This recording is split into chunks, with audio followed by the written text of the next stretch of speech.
친선 경기에서 이딴 태클을 날려 이강인 드리블에 농락당하자 상대 수비수 인성질 시전, 햄스트링 부상 소식에 PSG 회장 분노했다. 이강인, 22, 파리 생제르맹, 이 햄스트링 부상 회복에 전념한다. 일본 투어에 합류했지만 알 나나스르전에서 뛰지 않을 전망이다. 파리 생제르맹 소식을 전하는 PSG 리포트는 25일 한국 시간 르 파리지앵 보도를 인용해 이강인이 2023 PSG 일본 투어 첫 번째 경기 알 나스르전에 결장할 예정이다. 르 아브르전에서 햄스트링 부상이 원인이라고 알렸다. 햄스트링 부상은 정도에 따라 다르지만 통상적으로 최소 2주의 시간이 걸린다. 이강인은 발렌시아 유스팀에서 성장해 1군 무대까지 밟았다. 발렌시아에서 스페인 프리메라 리가를 누비려고 했지만 생각처럼 쉽지 않았다. 출전 기회 부족에 팀을 떠나기로 결정했고 마요르카에서 도전을 선택했다. 마요르카에서 점점 출전 시간을 늘린 그는 팀 내 핵심 선수로 성장했다. 2022-23 시즌에 한국인 최초 프리메라 리가 멀티골에 두 자릿수 공격 포인트를 올리며 일취월장했다. 겨울에 이적설로 잠깐 팀과 틀어진 듯 했지만 곧바로 집중해 톱클래스 잠재력을 보였다. 시즌 중 아틀레티코 마드리드와 연결됐지만 파리 생제르맹이 이강인에게 러브콜을 보냈다. 6월 대표팀 평가전 기간에 파리 생제르맹과 연결됐는데 유럽 이적 시장 전문가 파브리치오 로마노에 따르면 마요르카에서 파리를 경유해 메디컬 테스트를 끝낸 상황이었다. 6월 평가전 기간이 끝나고 이강인을 향한 이적설이 속속 터졌다. 구체적인 계약 기간에 연봉까지 나왔다. 구단 간 합의점을 찾으면 끝나는 상황이었는데 마요르카는 2200만 유로, 약 314억 원을 원했고 파리 생제르맹은 조금 더 저렴한 이적료를 협상 테이블에 올렸다. 밀고 당기는 협상 끝에 끝내 2200만 유로에서 적점을 찾았다. 스페인, 마르카는 이강인이 파리 생제르맹에서 뛴다. 마요르카과 파리 생제르맹의 구단 간 합의가 끝났다. 모든 조건에 합의했다. 이적료는 2200만 유로, 약 312억 원, 다. 여기에서 20%를 이강인이 가져간다고 보도했다. 이강인은 발렌시아와 결별할 때 계약 보너스를 포기하는 대신 미래의 이적료를 선택했다. 당시의 조건이 파리 생제르맹 이적에서 적용된 것이다. 대략 440만 유로, 약 63억 원을 가져갈 것으로 보인다. 파리 생제르맹은 이강인 영입 발표 전에 태극기와 함께 티저 사진을 공개했다. 파리 생제르맹에 합류한 이강인은 다양한 첫 일정을 소화했는데 공식 입단 사진에서 태극기를 펼쳐들고 환하게 웃는 모습이 있었다. 파리 생제르맹은 9일 구단 공식 홈페이지를 통해 이강인 영입을 발표했다. 이후 파리 생제르맹과 첫 인터뷰를 했다. 이강인은 어렸을 때부터 알고 있던 팀이다. 파리 생제르맹은 세계 최고의 팀 중 하나다. 세계 최고 선수들이 모인 팀이다. 빨리 파리 생제르맹과 모험을 하고 싶다. 모든 경기에서 이기고 가능한 많은 우승을 하도록 돕고 싶다. 라고 말했다. 이어 오른쪽, 왼쪽 윙어를 뛸 수 있는 미드필더다. 다양한 포지션이 가능하다. 볼을 편안하게 다룰 줄 아는 선수다. 우승에 대한 열망이 크다.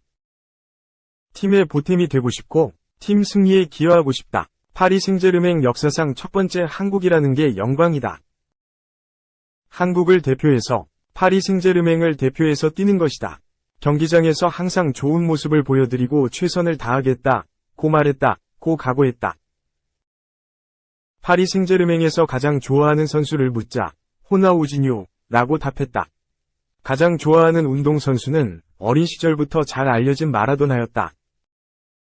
호나우지뉴는 파리 생제르맹에서 바르셀로나로 떠났던 선수다. 현란한 드리블과 발재간을 보였고 짧은 전성기에도 큰 임팩트를 남겼다. 바르셀로나 시절에 메시와 친분이 두터웠고 그가 달고 뛰던 등 번호 10번을 메시가 이어받아 역대 최고 반열에 올랐다. 이후에는 파리 생제르맹 이적을 가족에게 제일 먼저 알렸다. 라며 파리 생제르맹의 영입 제안이 왔을 때 가장 먼저 알린 건 당연히 가족이라고 밝혔다. 이강인은 1남 2녀 중 막내다. 파리 생제르맹에 합류한 이강인은 팀 동료들과 밝은 분위기 속에 훈련을 했다. 팀 훈련에 참가했던 네이마르도 이강인과 미소를 띠며 즐겁게 훈련을 이어갔다. A매치 이후에 추가로 휴식을 받았던 음바페 등 나머지 선수까지 합류해 본격적인 팀 훈련을 했다. 이강인은 22일 오전 0시 한국 시간 프랑스 파리 캠퍼스 PSG에서 열린 르아브르, 프랑스와 프리시즌 친선 경기에 출전했다. 오른쪽 공격수로 뛰며 팀 공격을 이끌었고 날카로운 경기력을 보였다. 등번호 19번을 달고 그라운드를 부녔다. 리카 에르난데스, 마르코 아센시오, 마누엘 우가르테도 함께 나섰다.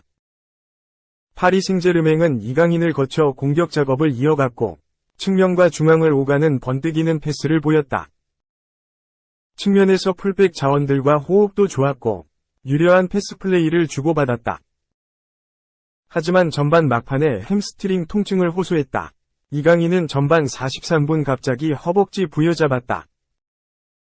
파리 생제르맹 역습 과정에서 전력 질주를 하다가 과부하가 걸렸는지 불편한 모습이었고 벤치로 들어갔다. 햄스트링 부상이라면 보통 3에서 4주 정도의 회복이 필요하다. 철저한 관리 속에 재발을 방지해야 한다. 그런데 개막을 앞둔 프리시즌에 햄스트링 부상이라는 점이 발목을 잡을 수 있다.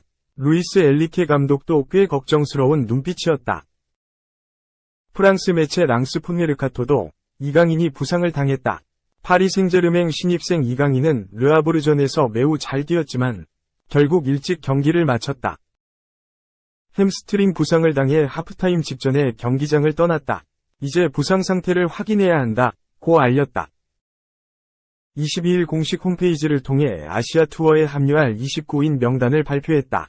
파리 생제르맹은 프리시즌을 동아시아에서 보내기로 결정했다. 행선지는 일본과 한국이다. 파리 생제르맹은 21일부터 내달 8월 3일까지 총 5팀과 붙는다. 이강인은 햄스트링이 불편하지만 아시아 투어에 함께했다. 일본으로 떠나기 전 비행기에 탑승하는 모습이나 일본에 입국해 팬들에게 사인을 하는 장면 등에 큰 불편함을 보이지 않았다. 비행기에서 내릴 때 캐리어를 들고 내려오는 모습도 포착됐다. 하지만 일본 투어 첫 번째 훈련에는 참여하지 않았다. 향후 더 큰 부상 방지를 위한 예방 차원에서 훈련에 빠진 거로 보이지만 당장 치를 프리시즌 일정을 적극적으로 소화하기엔 무리가 있어 보인다. 파리 생제르맹의 공식적인 발표는 아직이기에 경기 직전 오후 훈련을 한 번 더 지켜볼 필요는 있었다. 오후 훈련에서 모습은 드러냈지만 팬들에게 인사만 한 이후에 다시 들어갔다. 훈련을 진행하지 못했기에 경기 출전은 어려운 상황이다. 프랑스 매체에 따르면 일본에서 체계적인 메디컬 테스트로 몸 상태를 체크하고 있다. 파리 생제르맹은 25일 크리스티아누 호날두가 뛰고 있는 알 나스르와 첫 번째 대결을 한다.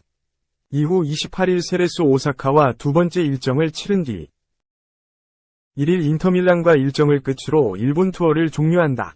일본 투어가 끝나면 2일에 한국으로 넘어와 3일 전북 현대와 부산에서 친선전을 가진다.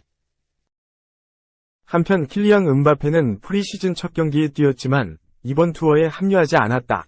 공식 홈페이지를 통해 일본 투어에 합류할 29인을 발표했다.